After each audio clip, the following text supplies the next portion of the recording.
बंधु नमस्कार। बंधु आज आपको फिर से एक लघु कथा सुना रहे हैं। कथा का शीर्षक है चौथी ढेरी। एक राजा बहुत दिनों से पुत्र की प्राप्ति के लिए आशा लगाए बैठा था, लेकिन पुत्र नहीं हुआ। उसके सलाहकार ने तांत्रिकों से सहयोग लेने की बाबत कहा। सुझाव मिला कि किसी बच्चे की बलि दे दी जाए तो पुत्र प्राप्ति हो जाएगी।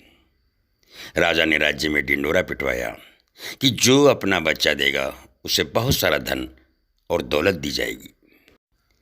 एक परिवार में कई बच्चे थे, गरीबी भी थी। एक ऐसा भी था जो ईश्वर पर आस्था रखता था तथा संतों के सत्संग में अधिक समय दिया करता था। परिवार को लगा कि इसे राजा को दे दिया जाए, क्योंकि ये कुछ काम भी नहीं करता और हमारे काम का भी नहीं है। इसे देने पर राजा प्रसन्न होकर बहुत सारा धन देगा, ऐसा ही किया गया। बच्चा राजा को दे दिया गया। राजा के तांत्रिकों द्वारा बच्चे की बलि की तैयारी हो गई।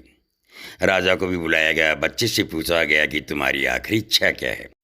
बच्चे ने कहा, मेरे लिए रेत मंगा दी जाए। रेत आ गई। बच्चे ने रेत के 4 ढेर बनाए। एक एक करके 3 रेत के ढेरों को तोड़ दिया और चौथे के सामने हाथ जोड़कर बैठ गया। उसने कहा, अब जो करना है वो करें। यह सब देखकर तांत्रिक डर गए। उन्होंने पूछा कि तुमने क्या किया, पहले ये बताओ। राजा ने भी पूछा तो बच्चे ने कहा कि पहली डेरी मेरे माता पिता की है। मेरी रक्षा करना उनका कर्तव्य था, परंतु उन्होंने पैसे के लिए मुझे बेच दिया, इसलिए मैंने ये ढेरी तोड़ डाली। दूसरी मेरे सगे संबंधियों की थी। उन्होंने भी मेरे माता पिता को नहीं समझाया।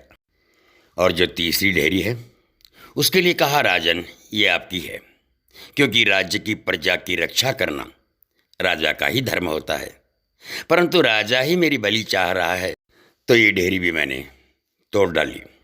अब सिर्फ अपने ईश्वर पर ही मुझे भरोसा है, इसलिए ये ढेरी मैंने छोड़ दी।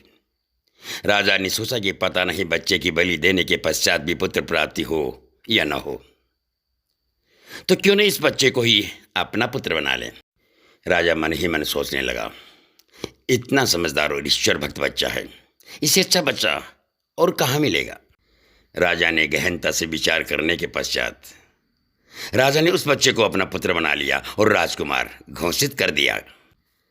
जी हाँ बंधुओं, जो ईश्वर और सद्गुरु पर विश्वास रखते हैं उनका बाल भी बांका नहीं होता। हर मुश्किल में एक का ही जो आसरा लेते हैं उनका कहीं से किसी प्रकार का कोई अहित नहीं होता।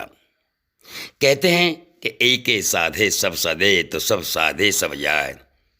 जो तु सेवे मूल को, तो फूले फले अघाए, फूले फले अघाए। जी हाँ बंधु, प्रभु पे आस्था और विश्वास हर संकट से उभार देती है। जय श्री कृष्णा। राधे राधे। जय श्री कृष्णा। जी हाँ बंधु, तो कैसे लगी आपको ये लघु कथा? ऐसी प्यारी प्यारी कथाएं, पौराणिक कथाएं, चमत्कारी कथाएं देखने और सुनने के लिए हमारे चैनल को सब्सक्राइब कीजिए। स्वर वो तो आप पहचानते हैं, आपका अपना पूर्णमल पारिक, जवान भाई।